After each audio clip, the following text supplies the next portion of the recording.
It's madness in Motor City as NASCAR on Prime heads to Michigan International Speedway.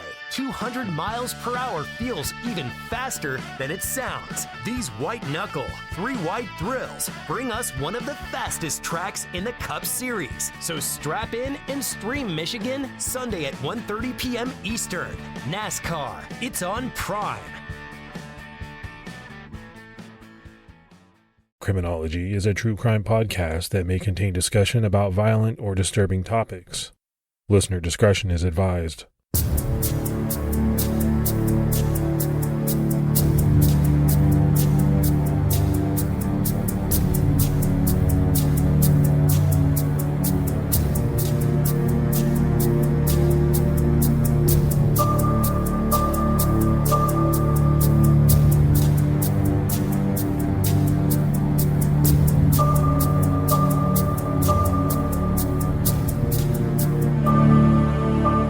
Hello, everyone, and welcome to episode 268 of the Criminology podcast. I'm Mike Ferguson. And this is Mike Morford. Morf, how you doing, buddy? I'm doing good. I'm 100% on the strength, as they use in the video games, right? You play video games. I don't really play them, but I know that my kids have a strength that they've got to build up, and I feel like I'm 100%. So how are you doing? I'm doing good. I'm laughing at your video game reference, though. No, I'm doing great. My family and I actually went to see a movie earlier this week, and it was interesting because we saw Haunted Mansion, which was really good because, you know, we love Disney. We love going to Disney. We've been there a few times, and the movie was good, enjoyed it, but it was the movie theater experience. I just haven't been to a lot. I think it's only my second in person, you know, in the theater movie since since COVID broke. Yeah, I've only been to a couple of myself since I moved to Florida, so it's fun to get out there and experience some movies at the theater, especially if it's like a, you know, sci-fi big special effect type movie. That'd be really cool to see there. Yeah, it was good. Hey, let's go ahead and give our Patreon shout outs. We had Jonna Horn, Tracy Broyhill, and Allison Barone. So a lot of great new support. We really appreciate it. Yeah, thanks so much to everyone that takes the time to support the show. And for anyone else out there on the fence that would like to support the show, you can go to patreon.com/criminology. All right, let's go ahead and jump into this week's case. And we're covering one in which a young girl was brutally murdered and her killer avoided being identified for over 3 decades. But just this past week, police announced that they had identified her killer. We're talking about the 1993 abduction and murder of 12-year-old Jennifer Odom in Florida. We'll discuss what happened to Jennifer, but also how the killer was finally identified. And we'll also hear from a citizen sleuth who may have played an important role in getting Jennifer's killer in the crosshairs of police. St. Joseph, Florida is a city about 35 miles northeast of Tampa in Pasco County. It sits just north of Zephyr Hills. Back in 1993, the area was very rural and much of it was undeveloped. There were about 10,000 residents living there. St. Joseph was where 12-year-old Jennifer Odom called home. She lived there with her mom, Renee Converse, her stepfather, Clark Converse, and her younger sister, 9-year-old Jessica Odom. Jennifer attended Thomas E. Waitman Middle School, where she was a 7th grader, and she played in the school band. She was very active in the community as a member of the Future Farmers of America and the American Water Skiers Association. She was very good at barefoot water skiing, regularly climbing atop a human pyramid and ranking high in tournaments. Her family attended Sacred Heart Catholic Church. Jennifer and Jessica loved to play together outside on the rural property, which was about 15 square acres, riding bikes and four-wheelers and building forts together. During the summer, they were usually swimming together in the creek behind their home. On Friday, February 19th, 1993, 12-year-old Jennifer Odom caught the bus to school.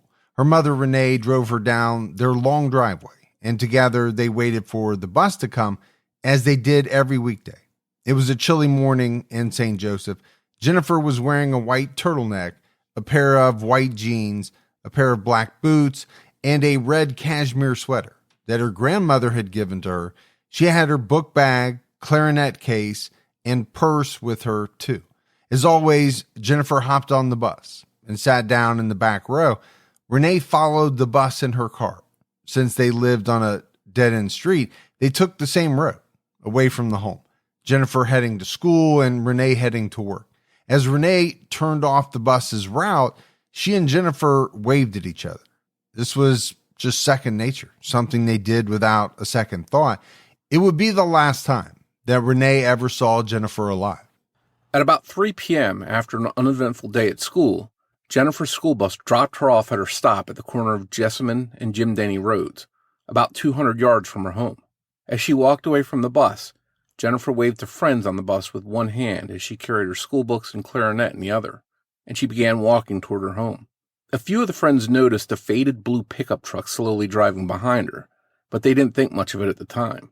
About an hour later, around 4 p.m., Jennifer's sister Jessica arrived home from school as usual. She tried to head inside the house, since Jennifer had usually gotten home from school by then and always was there to let her in, but this time, the house was locked and no one answered the door. Thinking her big sister was just trying to prank her and angry about it, Jessica walked up the road to their grandmother's house to tattle on Jennifer. So up to this point, it sounds like these are two close sisters that get along, but also like sisters, they have their moments where, in Jessica's case, maybe she thinks her older sister Jennifer's punking her a little bit, so she's planning on going to grandma's house to rat her out, not having any idea that something's bad has happened. Well, I've got two girls. I don't think this is out of the ordinary at all. You know, sometimes they get along great and other times they fight. I mean, it's just how siblings are, brothers and sisters especially though, I think. Half an hour later, Jessica called Renee from her grandmother's to let her know what was happening and that Jennifer wasn't around. It immediately alarmed Renee, setting off the search for Jennifer. She contacted the school and found out that Jennifer had been in school that day and had boarded the bus home.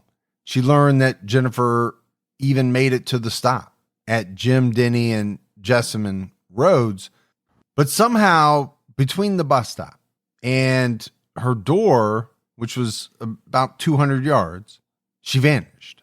Renee contacted the police, who began searching the area and looking for potential witnesses. No one had seen or heard anything, no commotion, no screaming, no abduction. The only clue was the sighting of an older light blue pickup truck near the stop that day. It had been driving behind the bus until Jennifer got off, and according to witnesses, it headed down the private drive toward Jennifer's house behind her. A search of the area was organized, and 400 volunteers looking for Jennifer searched 60 square miles but found no clues. It was hard for Renee not to worry about what happened to her daughter, and one thing stuck out to her. Just weeks before, Renee had talked to Jennifer about stranger danger. According to websleuths.com forums, she had told Jennifer, if someone bothers you, drop your books, drop your clarinet, and run. Yet none of these items were found on the ground. A family that lived nearby had recently moved away, leaving Jennifer to get off the bus by herself, without the safety of other children walking with her. Retracing Jennifer's path from the bus stop, there was no sign of her. Over the next week, searches continued for Jennifer, but despite the use of dogs and a helicopter, nothing was found. On February 25th, 6 days after Jennifer disappeared, a couple on Powell Road near Spring Lake south of Brooksville discovered Jennifer's partially clothed body near a horse riding trail. This spot, surrounded by pine trees in an orange grove, was at least 10 miles away from the bus stop where she was last seen, and it was in a neighboring county. Jennifer had vanished from Pasco County, and her body had been dumped in Hernando County. Her backpack and her clarinet case were not with her.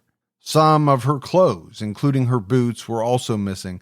She had been sexually assaulted, severely beaten, and left face down. Police were tasked with breaking the sad news to Jennifer's family. So, Morf, let's stop here. Let's take a minute and just kind of talk about these 6 days. You know, I don't know, unless somebody has gone through this, can you really put yourself in the shoes of a parent of a missing child? Renee gets the call. And, you know, as we talked about, it sounds like she was immediately panicked, the search began very quickly. And then we know it took 6 days to find Jennifer and she was dead. I'm trying to go through that range of emotions in my head. And I just can only imagine what that week must have been like for the family. And then to finally get the ultimate bad news, it's heartbreaking. And you would think that they were probably trying to stay positive and focused and hope for a great outcome, that she'd be found, that she'd be okay. But tragically, that wasn't going to be the case. And, that feeling of getting that news has to be terrible for any parent to go through. The search for Jennifer's killer began, but from the beginning, police were hampered. Recent rains, over an inch, had washed away any potential footprints, tire tracks, and physical evidence. There was really nothing to go on at all. Major G.Z. Smith told the Tampa Bay Times, "It's certainly a very difficult investigation. They didn't leave us much out there." He added, "If we solve it, it may take another crime to do it." Also hampering the police was the fact that some of Jennifer's belongings, including her backpack, books, and clarinet, were missing. Had they been found with Jennifer, it may have helped them find clues faster that pointed to the killer. The best lead that police had was the mysterious blue pickup truck that seemed to be stalking Jennifer when she was last seen. But narrowing that truck down in a sea of pickup trucks would be tough. Witnesses were able to tell police specific things about the truck, including that it had a painted rear bumper and not one that was chrome, a trailer hitch with wires hanging, and pipes or a ladder in the back. Police kept their eyes open for a truck matching that description, but weeks and then months went by with no breaks in the case. Morf, you and I do a mix of solved and unsolved cases. One thing that always kind of interests me is, what do police have to go on in an investigation? And, really here, and I think the Major said it to the Tampa Bay Times, they had very little. You mentioned the rain had washed away pretty much any type of evidence that they would have hoped to find. They had no eyewitnesses to speak of, except for the sightings of this blue truck. And so it sounds like they were really focused in on that. But when you think about that description, a blue truck, now you're getting very broad. We don't even have a make, a model, a year, anything like that. How many blue trucks are running around that area? And I would say the number is very high. Yeah, and I would think so too, because this is an area that's sort of rural, blue collar. There's probably a lot of trucks that are used for different construction jobs, things like that. So I would say, though, a blue truck maybe is a little bit easier than, say, a white truck. Had they said white truck, had the witnesses seen a white truck, that may have been even harder, because just imagine how many company trucks are white. They want to keep them generic. So blue was at least a little bit of a something to differentiate from a lot of trucks out there, but still like finding a needle in a haystack.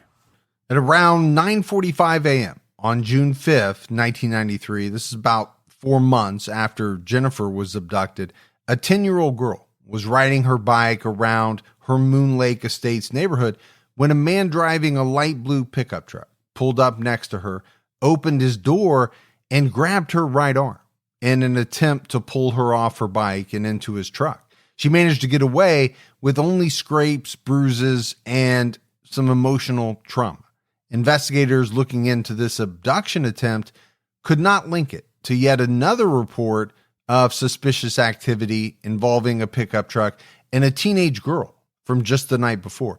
And they also couldn't definitively link this light blue pickup truck to the one seen near Jennifer's bus stop. But despite not being able to firmly link the incidents, a perpetrator in a blue truck trying to abduct a young girl was hard to ignore. The way the man pulled his truck right beside her and tried to grab her right off her bike gives some clues about how Jennifer could have been abducted by a stranger without even having time to scream, fight, or drop her things and run, as her mother had instructed her to do. It's possible that Jennifer's killer trained a gun on her, and she didn't run out of fear of being shot. We also don't know that she didn't drop her things and run, only to be caught by a determined suspect who also picked up her belongings off the ground before driving away with Jennifer.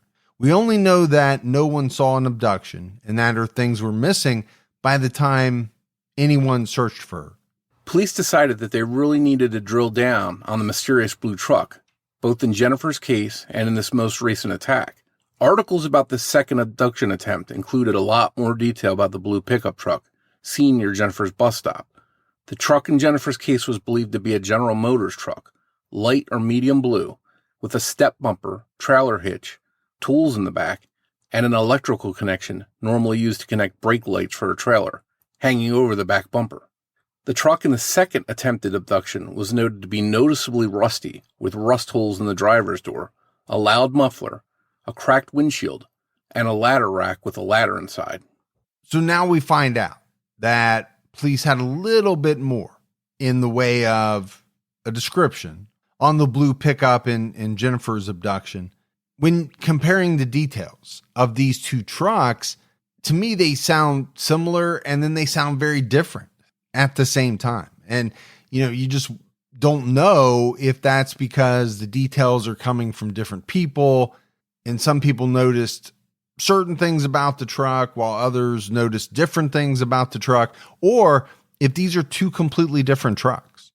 Yeah, and I think that's why it was so important to have as many witnesses as police could gather, because with these different witnesses, they can pick out lots of different information, compare it to each other, see what matches. Maybe there's something that the other witness saw that the first set of witnesses didn't see. So I think they really tried to get as much information on these two different blue trucks in these incidents to see if they were the same truck. Just as they couldn't connect the truck at the time to this second attack, they also could not definitively link Jennifer's murder with a similar attack from the year before. On January 16th, 1992, a 17-year-old girl named Carolyn Murray got off her school bus at the intersection of US 41 and Twin Oaks Drive in Spring Hill and was brutally attacked and sexually assaulted. We usually would not reveal a victim's name publicly, but her name appears in a lot of different mainstream news articles and on various forums that discuss the case.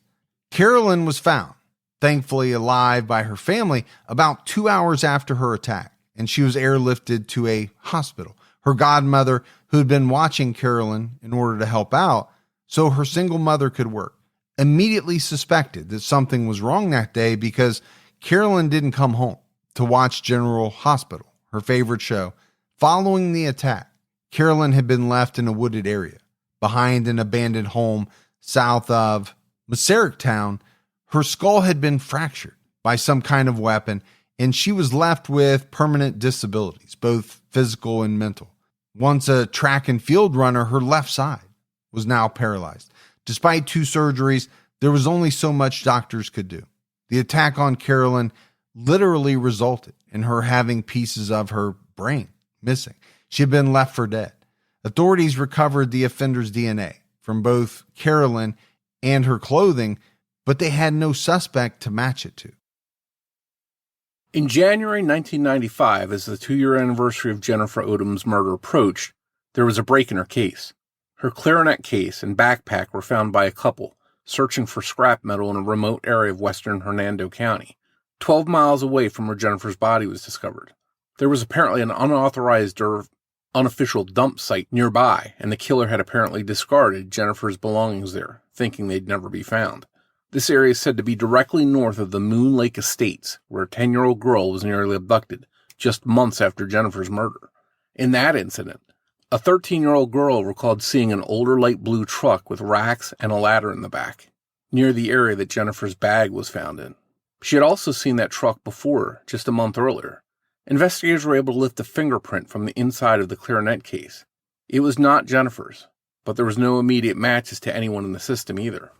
In May 1998, authorities decided to search the area where Jennifer was found to see if they could find any clues that had been missed in the original investigation. Inmates at Sumter Correctional Institution helped clear half a football field of trees and brush that had grown in the 5 years since her murder. Canine units and metal detectors were used to comb the area, but the search came up empty. due to the proximity to orange groves and the fact that a sighting of a truck, possibly with ladders or pipes in the bed. Many suspected that Jennifer's killer was someone who had been working to harvest oranges in the groves. And because Jennifer and Jessica knew not to get in a stranger's car and had been told that, and they had even practiced it, what to do if approached by a stranger, her family feared she had been killed by someone they knew. In a 2011 interview with ABC Action News out of Tampa, Renee asked, "Is it somebody that we eat dinner with on a regular basis? Worse," she wondered, "was it somebody that came and gave me a great big hug during all this time and said, 'I'm really sorry'?" And this is something that I don't know that you and I talk all that much about, because I think in a lot of cases it's believed to be a stranger, but we know that there are a lot of abductions carried out by friends, family, people close to the family. And I'm just kind of putting myself in Renee's shoes here, the family's shoes. This interview was done many years after the murder. And you know, that entire time, they're trying to figure out, they're racking their brains. Who did this? Who could it have been? And this statement by Renee is really telling. She's asking these questions. Is it someone that we eat dinner with? Is it someone who consoled me, gave me a great big hug after it all happened? I just wonder, how do you trust anyone if those thoughts are going through your head? It must be really tough. Yeah, and I think that's especially true in a smaller community where there's not as a big population. If this was a big city, knowing the person that did this, it might seem like the odds are against that. But with this community and being a lot smaller, perhaps she did know this person, and that's got to be pretty frightening to consider that. In 2007, 14 years after Jennifer's murder, police were trying various methods to solve the case. Inmates at the Hernando County Detention Center were given sets of playing cards featuring various cold cases in hopes of receiving new information. Jennifer was featured with 2 color photos on the Queen of Diamonds. Despite a $20,000 reward for information in the case, no one came forward with any tips. In February 2015, a man named Jeffrey Crum Sr. was taken in for questioning in the 1992 attack on Carolyn Murray. Advances in technology allowed investigators to finally develop a DNA profile of the suspect in that case, and they got one partial hit with a suspect whose DNA was in the system. But there was a problem. Jeffrey Crum Jr., whose DNA was a partial match, was also just a child when 17-year-old Carolyn had been attacked. It couldn't have been him that abducted or assaulted her, but his father, Jeffrey Crum Sr., would have been in his 30s, so police zeroed in on him. While talking to Jeffrey Crum Sr., he acknowledged that he had lived just 1 mile from where Carolyn was attacked, but he told investigators that he had no involvement with her attack and had never seen or talked to her before. For whatever reason, he agreed to give a sample of his DNA voluntarily to assist in the investigation. A buccal swab of oral DNA was a perfect match to the DNA of the person who had attacked Carolyn. He was arrested and charged with attempted felony murder and sexual battery with serious injury. Crum had a criminal history in Hernando County dating back to 1998 with arrests for battery, aggravated assault, and cultivation of marijuana listed on his record. One 1995 mugshot from a DUI arrest is extremely similar to a sketch that was created of the man who attacked Carolyn in 1992. He had also been arrested for kidnapping and assault in Hillsborough County in 1987. His record there goes back to at least 1981 when he was arrested on a robbery charge. So Morf, this is 2015. And it really jumped out to me that this guy, Jeffrey Crum Sr., is voluntarily giving up his DNA. I mean, who doesn't know in 2015 what DNA can do? Now, maybe he thought, I might as well give it up voluntarily. If I don't, they're just going to get a warrant and I'm going to be forced to give it up anyway. Maybe he thought, okay, they won't be able to match it. I don't know. I thought it was a little strange. Well, and one thing that jumps out to me is how many times do we talk about these creeps that do this stuff, and then you look at their background, and here you go with this giant string of arrests for different crimes dating back years. In this case, it was, all the way back to 1981. So not a nice guy based on his history of crimes. Yeah, and he had some, growing pot and things like that, but he also had some very serious charges: kidnapping, assault, aggravated assault, battery. So yeah, I agree with you. This was not a nice guy. This arrest marked the first time genetic genealogy, and specifically familial DNA, was successfully used by law enforcement in the state of Florida. The arrest was surprising news for Carolyn Murray's family, who figured Carolyn's attacker was long dead. Carolyn's mother, Dorothy, told the Tampa Bay Times, "At church, we thought our prayers had killed him a long time ago." Speaking of her daughter, Carolyn's condition, Dorothy said, "She's come a long way because this is a girl that was supposed to be dead." But the damage Carolyn suffered at the hands of this predator was long-lasting. She still, over 2 decades later, could not form complete sentences and walked with a cane, though she would often fall. In 2013, Carolyn entered a full-time care facility. The emotional effects of her attack were still clear too. When staff at the facility needed to move her from her bed into a wheelchair, it would often cause her to panic, fearing that she was going to be attacked again. She also refused to look out the window, afraid of what or who she might see outside. Carolyn's mother, Dorothy, hoped the arrest would bring her comfort, telling reporters she looked forward to telling her daughter, "You don't have to be scared anymore. You can look out the window again." All that mattered now was a bad guy was caught.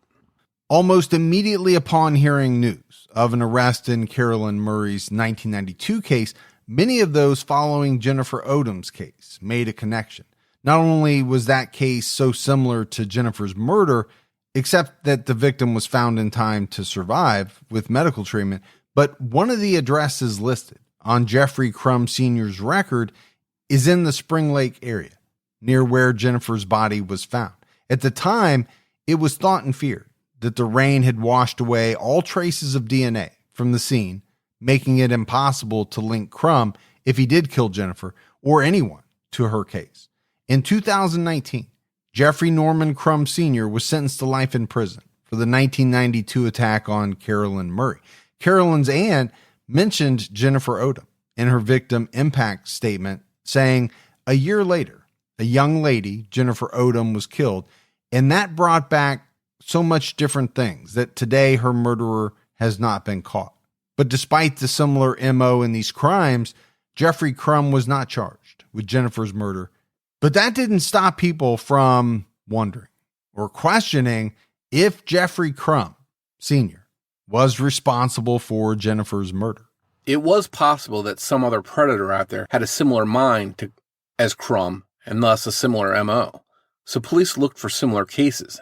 A set of cases out of Spotsylvania, Virginia in 1996, 1997, and 2002 seemed very similar.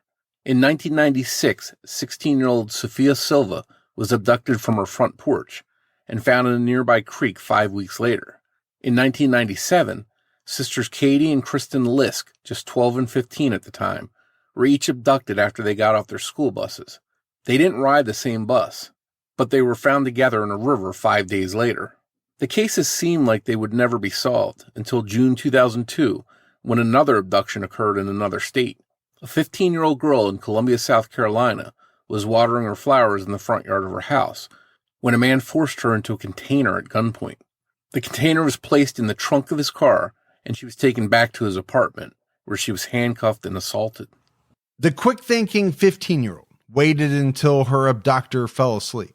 She waited a total of 18 hours and then fled the apartment. She was able to find help and lead authorities directly back to the apartment of 38-year-old Richard Mark Ivanitz, who was nowhere to be found. He had obviously woken up, realized the girl was gone, and fled before he could be caught. 2 days later in Sarasota, Florida, authorities engaged in a high-speed chase with Ivanitz when he was cornered and there was nowhere else to go. He refused to be caught. Instead, he took his own life using a firearm, probably the same one he pointed at his victims to get them to comply. Looking into his background, police found that he had once lived in Spotsylvania and had newspaper clippings about the Lisk sisters in his possession. Pink fibers from his bath mat and blue fibers from the fuzzy handcuffs he used matched fibers on all the victims. Inside his trunk, authorities noticed 4 small marks, like fingers. They were the fingerprints of Kristen Lisk. Police determined he was the Spotsylvania killer. Some people found it interesting that Ivanitz was found in Sarasota, Florida, just an hour and a half south of the town that Jennifer Odom was abducted from. This opens up the possibility that he could have been responsible for some of the murders and abductions on the west coast of Florida. His MO, though, was to leave his victims in bodies of water, suggesting that he wasn't the one who killed Jennifer Odom, and the attacker in the case of Carolyn Murray, Jeffrey Norman Crum, was behind bars. Although Ivanitz checked some boxes, there was nothing that solidly linked him to the murder of Jennifer Odom. Police pressed on, hoping that eventually they would catch a break. Then, just last week, in late July 2023, a month short of what would have been Jennifer's 43rd birthday, investigators made a huge announcement. There had been an arrest in the murder of Jennifer Odom. Her killer?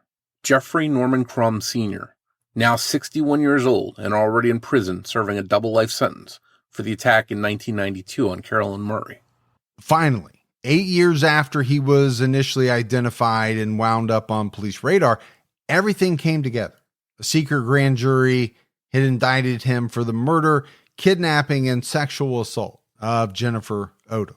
Hernando County Sheriff Al Ninehouse told the Tampa Bay Times that after his arrest in 2015, Jeffrey Norman Crum Sr. had quickly, almost instantaneously, become our number one suspect. At the time of Jennifer Odom's murder, Crum lived in Spring Hill, just 12 miles from where her body was found.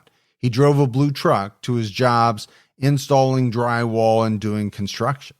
Detective George Lloydgren, head of the Hernando County Sheriff's Office Cold Case Unit, was the one to inform Jennifer Odom's family that Crum had been arrested for Jennifer's murder. He told the Tampa Bay Times that he tried to deliver the news fast, saying, "I didn't want to get emotional. It's a lot for them to take in and absorb, and I can imagine it's going to take some time before it really sinks in."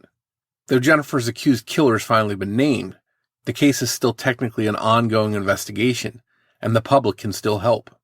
Sheriff Ninehouse told the Tampa Bay Times, "We truly believe there is one or more individuals out there that have information that can help add a little piece to that mosaic about what happened with Jennifer. We have to remember, Crum was arrested in 2015 for an almost identical crime. It was clear to police that he was probably Jennifer's killer, but it took 8 more years of work for the case to be strong enough to take to a jury." When asked about the possibility of the death penalty, Florida State Attorney Bill Gladstone said to WFLA News, "I have confidence we have the right person and we have the right aggravators." So I talked earlier about the emotions and what, Jennifer's family went through from, the 6 days of searching for her to ultimately getting the terrible news that she had been found dead. Now, many, many years have passed and there was some paranoia.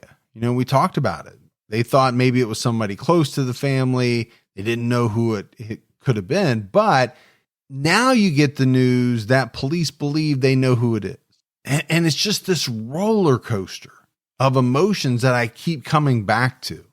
And you have to wonder if Jennifer's family held out hope all that time, or had they given up thinking maybe this case isn't going to be solved?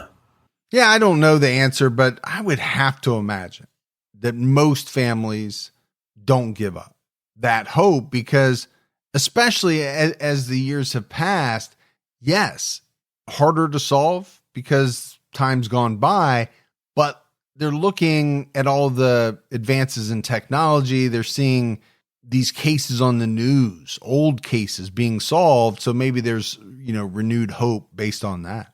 Multiple articles reference a November 2016 tip. Now, authorities never released the details of the tip or who may have given it, but apparently that tip was key in tying everything together. In 2019, investigators were looking for that tipster. At the time, Denise Maloney, of the Hernando County Sheriff's Office told WFLA News, "We're looking for a person who provided information to us about the Jennifer Odom case back in November of 2016. Well, it just so happens that I happen to know someone who called in a tip regarding this case in 2016. His name is Bryan Burnette, and while we're not sure if he's the tipster police were referring to, we do know that way back in late 2015 or early 2016, Bryan passed his information on to law enforcement. The name that he turned into police way back then was Jeffrey Crum Sr., and we'll hear from Bryan shortly. And just like Bryan did, if anyone listening has any information that might be able to help police connect the dots in Jennifer Odom's case, or if you have any information about crimes that Jeffrey Norman Crum may have committed, please call the Hernando County Sheriff's Office at 352-754-6830. There are multiple cases in South Florida that fit Crum's MO that are also still unsolved. Here are just a couple. 21-year-old Deborah Rizzo was last seen around 3:30 p.m. walking to her home in Clearwater, Florida on July 24th, 1978. She lived there for just 3 months before vanishing. She had decided to walk home because her dad was late picking her up from her therapy appointment. About a week later, her body was found in a wooded area. She had possibly been sexually assaulted, and she had been severely beaten. Clearwater is just over an hour from where Jennifer Odom lived. 15-year-old Michelle Lynn Otter was last seen on May 7, 1998, as she left her school in Fort McCoy, Florida in the morning. I don't think it's unreasonable to wonder if she could have been abducted, assaulted, and left somewhere in the nearby Ocala National Forest. Michelle Lynn Otter has never been found. Fort McCoy is just about an hour and a half north of the town Jennifer Odom was abducted in. In addition, Jeffrey Norman Crum has lived in the state of Ohio, so perhaps there are more victims there that fit his MO. Jeffrey Norman Crum will be back in court on August 29th. He has a public defender and is being held in Hernando County without bail, which is more of a formality since if he were able to bail out, it would technically just be back to prison due to his life sentences that he's already serving. Investigators are likely working around the clock to review old cases in their jurisdictions and to connect Crum or rule him out. With his 2015 arrest and 2019 conviction, we still didn't get a lot of information about Crum. Hopefully, this renewed activity will lead to more background on his life and where he has worked and lived. Maybe someone who worked with him or lived near him will speak to the media. If there are any living victims or women who may have encountered him and lived to tell their story, we hope that they too will have the courage to come forward to the authorities. And again, I think one more time, if you think you have any information about Crum or any of his crimes, potential crimes, please call the Hernando County Sheriff's Office at 352-754-6830.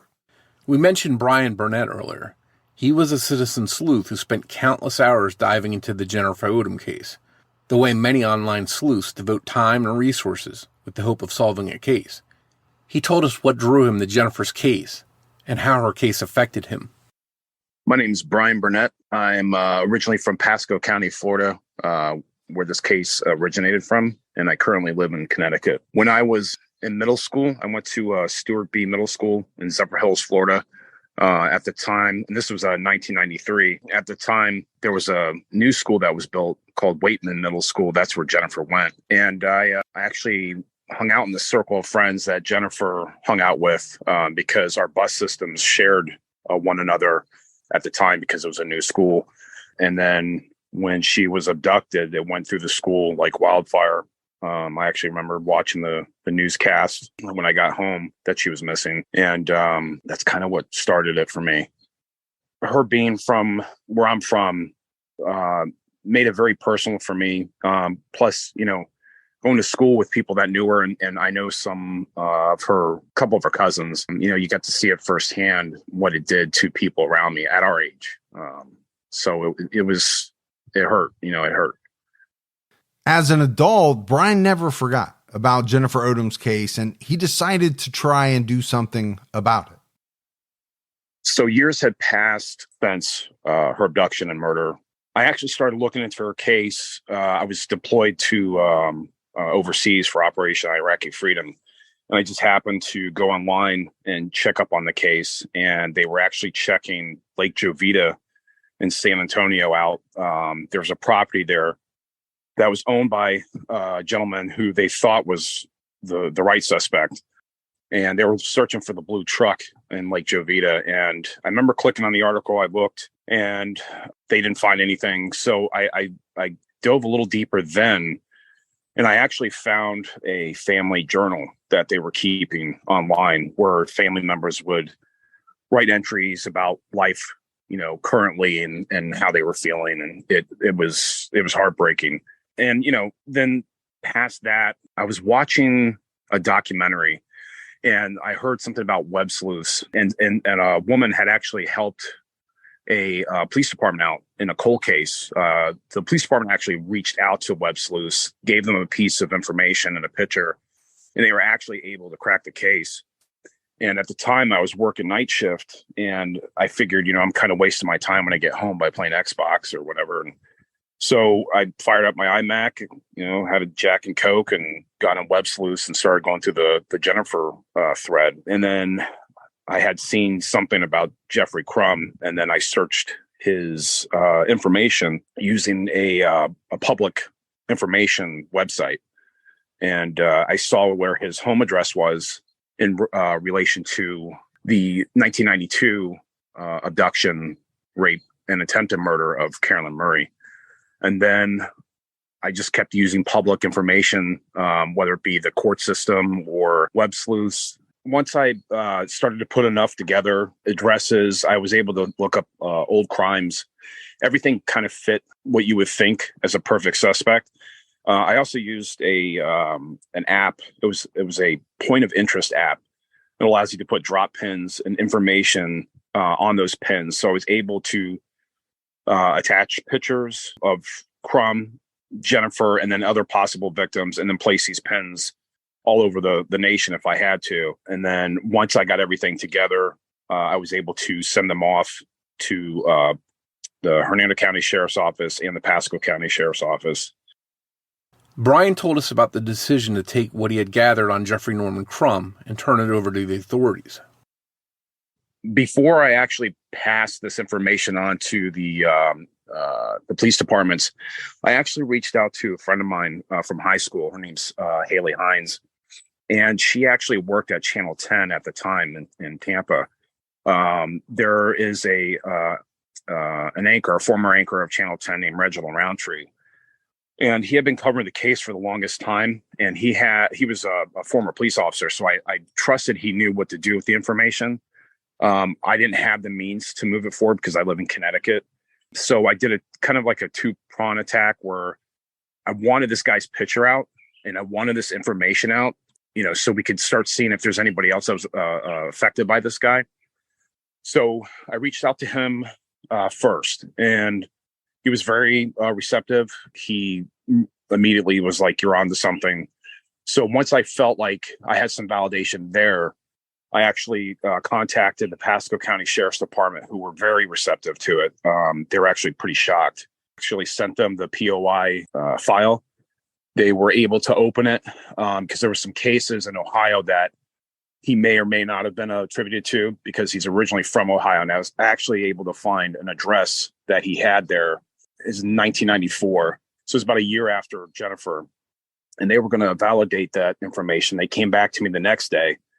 And they did. They said, this is legit, and we're going to look into it. When I was on web sleuths, unbeknownst to me, there was a female I was talking to, and she was actually inside the cold case unit at Hernando County. And she told me that they had not heard of him, and she was really pushing me to get this information to Detective Lloydgren, who's the head detective for the cold case there in Hernando. So I did. I didn't hear anything back from him. And then I want to say it was probably about maybe a few weeks later, he actually called me and we talked about the case. 2016, the beginning of 2016. So it's like February. The conversation started off. He was a little irritated, you could tell, and rightfully so, to some degree, rightfully so. He was concerned about the Odoms, which I am too. I had actually talked to a true crime author named JT Hunter. He's a guy from that area. He's a good guy. And he had reached out to me once he saw it, because I put the stuff on Web Sleuth. And he said, hey, I want to talk to you about this. I've been wanting to do this book, and I just want your perspective. And we did. And he asked me, how I felt, as far as what did I feel as far as a reception from Hernando County. I told him there wasn't much at all, to be honest with you. And then, I told him, I was like, these guys asked for your help, the community's help, and you give it to them, and they just don't seem to care. And, I understand you have to keep it close to the chest and whatnot, but you should validate these people, especially if they're onto something, you know what I mean? So he actually, the Hernando County Detective Lloyd, wound up calling me after this interview with JT Hunter, and was basically saying, hey, look, there's this author, he's asking questions from the Odoms. My understanding is he reached out to him through Facebook. And I told Lloyd, I said, look, that's not me, that's him. I would not do that. But that's his job. So he went further to say, look, you're not crazy. You're not like some person who, their poster told them that this is the guy and whatnot. He says, you're onto something. I had asked him if he was on the radar, and he said, no, we know who he is, but he was not on our radar. Bryan talked about the frustration of turning over the name of a suspect that he was convinced had killed Jennifer Odom, but not seeing any break in the case. Reginald Roundtree in 2016, I think it was mid-16, I can't remember the date, actually aired a segment on Channel 10. He got the green light from Detective Lloydgren, and this is what Reginald told me. He'd say, look, this guy looks like the guy, and I want to run a story and get his picture out. Is that okay? And he said yes. So they run the segment. I'm excited because now this guy, my plan was to get this guy's picture in the public, and they run the segment. It's good. They put the picture up, and I actually wound up getting emails and messages from people I don't know about stories about this dude. And so I was like, great, this is working, so maybe people are actually reaching out to the police departments too. I was really excited. But, then I want to say it was maybe 24, 48 hours later, there was a rebuttal to that segment from another news agency, and they said that the information was bad. I reached out to that journalist, and she said, yeah, she goes, no, we were told the information was bad. And Mrs. Odom was actually in that segment, and I think she had confirmed that as well. So now I'm thinking, what's going on? And for the cart before the horse, I thought, now that this guy's here, people are agreeing this is the guy, they're going to go out and arrest him. And I knew better than that. This case has actually been brought before a grand jury before, and it was a clown show.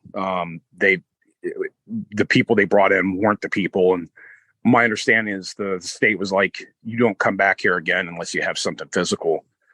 So everything that I gave them, and the FBI and Pasco, it was all circumstantial.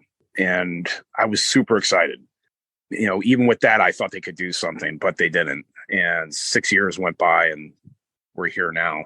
As long as, he's being charged, I'm happy about that, but that's 6 years that went by. And my whole goal was to get this out there and have him charged before her parents passed. I think the 2016 tipster that they mentioned in the press conference is me. I reached out to Detective Lloydgren and the media agent there in Hernando and have not had a response. It'd be foolish of me to think that, I'm the only tipster. I do know that they've been looking for an anonymous tipster from November of 2019, I think it is. So there's other people out there, but I personally believe I'm the one that got the ball rolling on this guy. It was very frustrating. It was bittersweet. I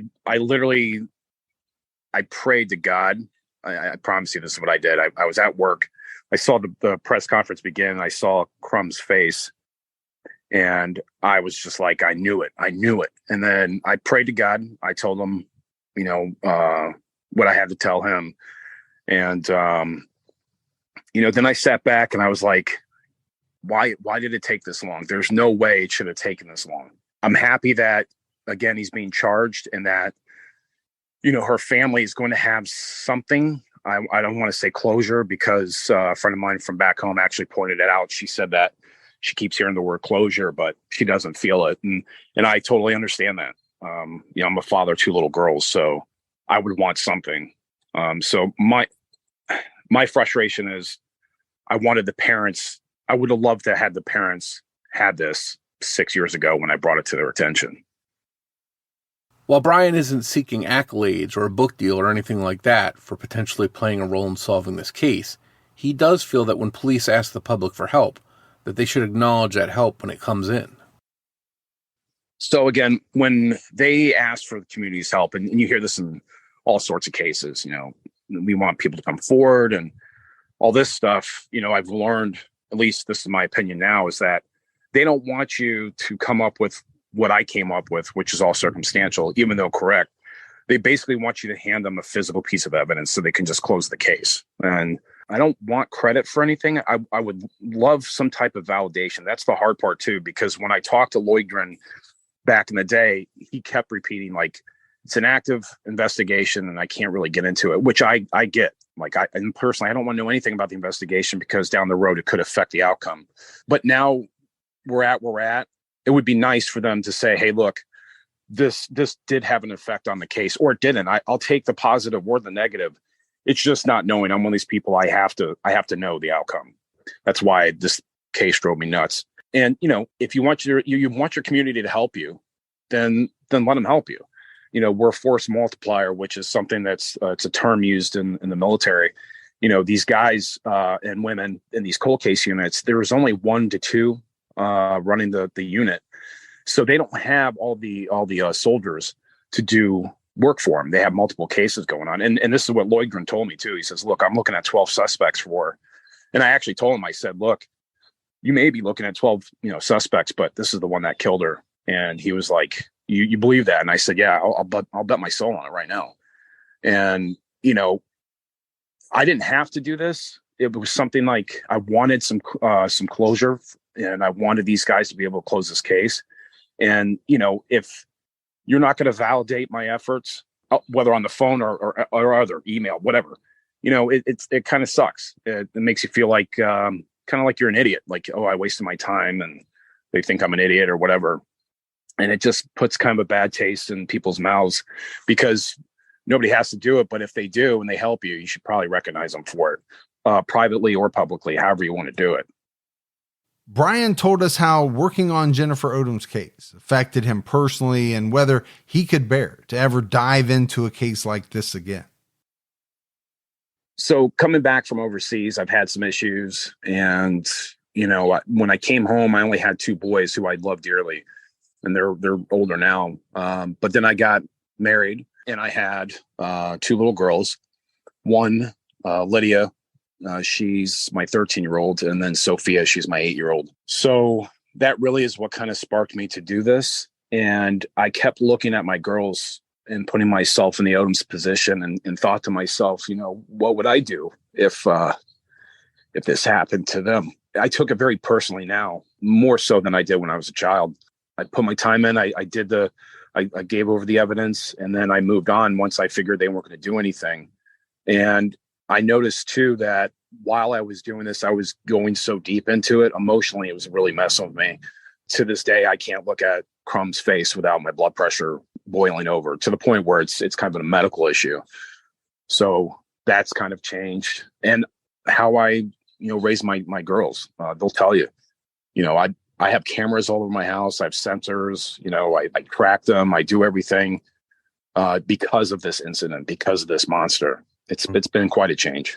I actually, during the process, everybody told me, like, dude, they were like, you're really good at this. I did this in a matter of 2 weeks. I came up with all this stuff on an iMac and public sources. I love doing this stuff. I love true crime. I don't, anybody who's into true crime doesn't like the crimes themselves. It's the who, what, where, why type sitch. And I actually started looking into some cold cases in Tampa, and I actually talked to victims' relatives to try to help them out. And there was another case where I was calling companies in the United States. It's tough work. Like for people, I have the utmost respect for our police, especially the ones that have to deal with this nastiness on a day-to-day basis. It's tough. And I don't see how they can function when they leave their job. It sticks to you. It kind of gotta have to find a way to cleanse your soul at the end of the day. So I realized, I'm like, look, I don't have the time, and it really isn't healthy for me to do it. So I'm going to leave it up to the professionals. It's clear from Bryan's involvement in this case that it took a toll on him. And that's a common thing, it seems, with many citizen sleuths who spend countless hours invested in these cases. And in Bryan's case, it took so much of a toll that he doesn't foresee himself ever diving into a case again, the way he did with Jennifer Odom's. But it's fascinating to not only see that there are so many citizen sleuths like Bryan out there exploring these cases, but every so often, they actually come up with the right suspect. As we are recording this, there are a lot of missing details about the Jennifer Odom case and exactly what physical evidence, if any, ties Jeffrey Crum Sr. to the murder. I think we're all going to have to be somewhat patient and see what developments come out and if there is any news that breaks in Jennifer's case. But at this point, it's really great to see her family on the verge of getting justice after 3 decades. And I think, Morf, and as we wrap up this case, it's one of the things that we're seeing so much of lately that has to have people hopeful. A lot of these, old cases, decades old cases are being solved. Now, this one's not technically solved yet, but it sounds like they're on the right track. We'll have to wait for, the details and to see how it plays out in court. And I think we will get a lot more of the details, both on, Jeffrey Crum's background, his life, and maybe more details on the murder.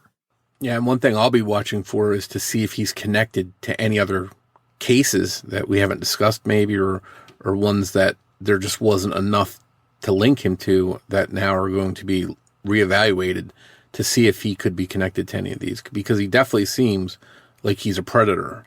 So there could very well be other victims out there. And my thought is that almost certainly he has more victims.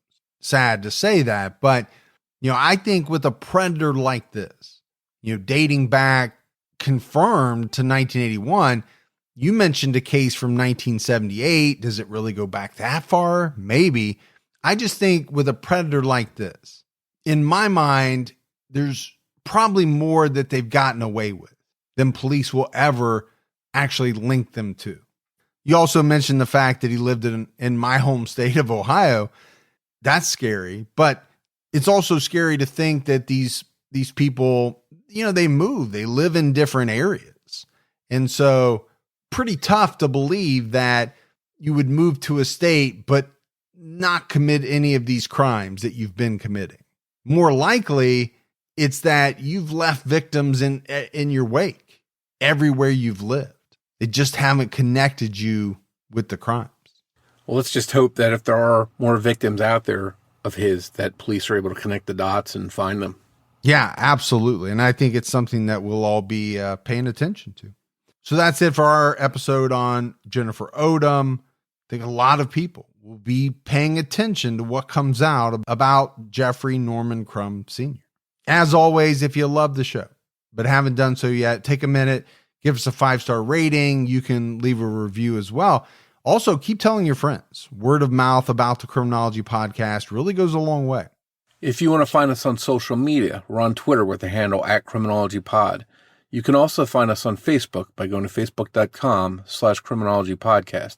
And you can join our Facebook discussion group, Criminology Podcast Discussion and Fans. So that's it for another episode of Criminology. But Morf and I will be back with all of you next Saturday night with a brand new episode. So until then, for Mike and Morf, we'll talk to you next week. Take care, everyone.